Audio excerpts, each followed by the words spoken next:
Hey, I'm John Mayhall. And I'm James Rabo. We're longtime LinkedIn colleagues, excited to share frameworks from our favorite operators.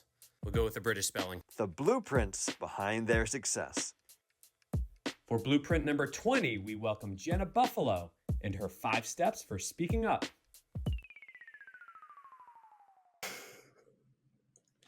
I'm sinking already. So the idea is that most of us, when we have a hard conversation, we just feel this dilemma between, okay, I can be honest, I can say what I'm really thinking, potentially hurt this person's feelings or make them mad at me or damage the relationship in some way. Or on the other hand, I can not speak up. At least I haven't damaged the relationship, but I've got something really important on my mind that I'm not talking about. So the idea with this framework is it resolves those two things. So it shows a way to be absolutely honest from your perspective and also very caring of the person you're speaking up with. So the 5 steps involve the speaking up, and then I'm going to give you the other part, which is how to be caring.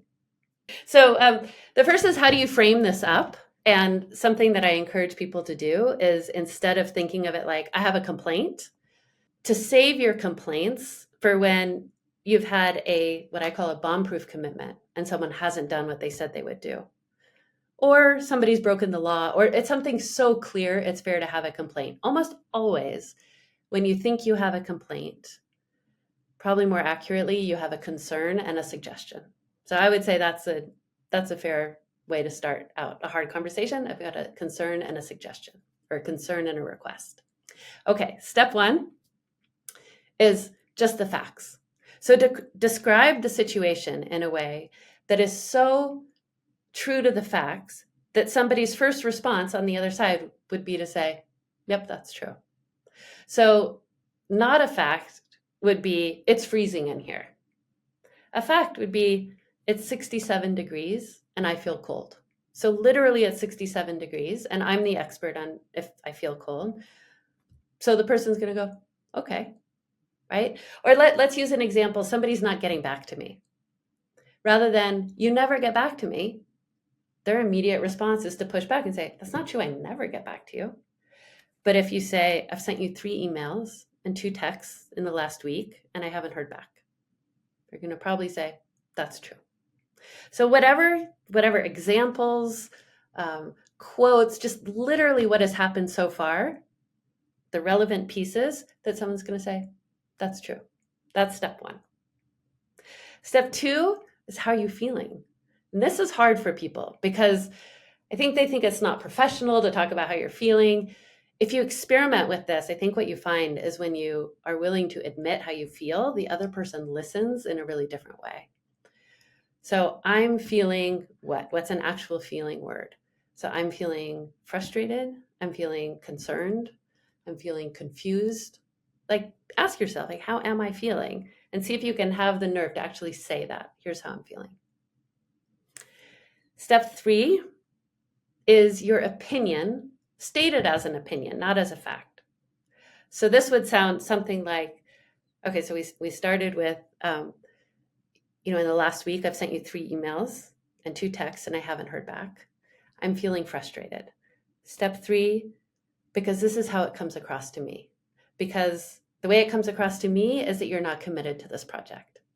And if you say anything that sounds like an accusation, I would soften it with some qualifying thing of, and I realize that may not be what's happening. But it's your opinion expressed as your opinion. Step 4 is your deeper truth. So this is where you talk about why this matters to you. Why is this important? And this almost always takes some work beforehand. It almost never occurs to me in the moment what my deeper truth is. I have to sit with myself and ask, like, why do I care about this? Why does this feel important?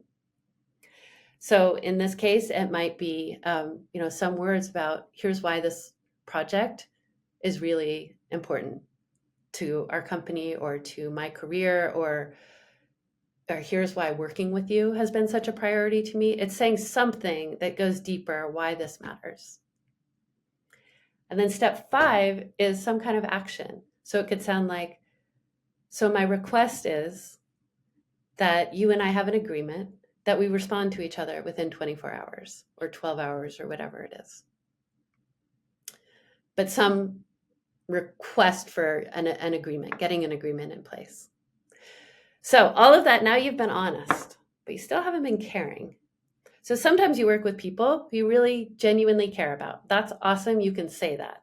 I would say don't say it if it's not true, because people know. There's a way to be caring about anybody, even people you don't know well enough to genuinely care about yet. And that is by being curious about what it's like to be them.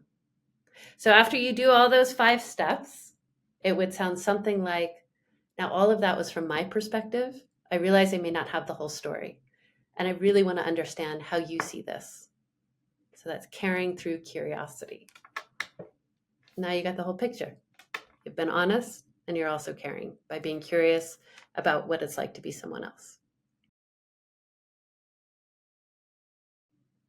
Okay, I think every step of those can go wrong. So for facts, it's just so easy to collapse some kind of interpretation in there that makes the other person bristle because they disagree. For how you're feeling, people are always tempted to say, I feel that you think that or they start to tell a story rather than just stick to like what's the emotion? How do you actually feel?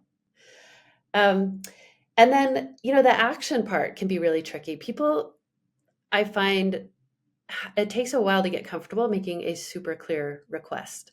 So sometimes people hedge by saying something like, my request is you explain to me why you think that this is a good idea. So that's not really a request.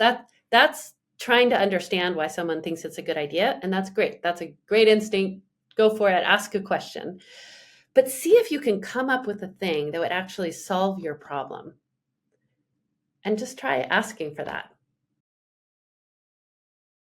The metaphor I always use is changing a conversation from a game of ping pong, which is a very fast game, and it sounds like, yeah, but as you hit the ball back, to a game of catch. It sounds like, I got it, before you send the ball back. And people resist this because they think, I don't have time to be doing that. But people kind of get on board as they start to track how much time we waste having lame conversations, ping pong conversations, arguments, or just ruminating and not saying anything. Like, what are you thinking about when you're taking a shower? That thing that you're not talking about. So just keeping in mind, like, you're going for a game of catch, and it really feels awkward at first, but there's just a magic of slowing a conversation down. And so what catch sounds like is you repeat back to the person, like, let me see if I understand what you're saying. You say it back to them. And they'll either say, yeah, that's it. Or they might say, no, you still don't get it. And then you can just hang in there and say, which piece do I still not get? And they say it again, and then you say it back to them and pause. And there's just a lot of goodwill created when someone is convinced you're really trying to understand what it's like to be them and where they're coming from.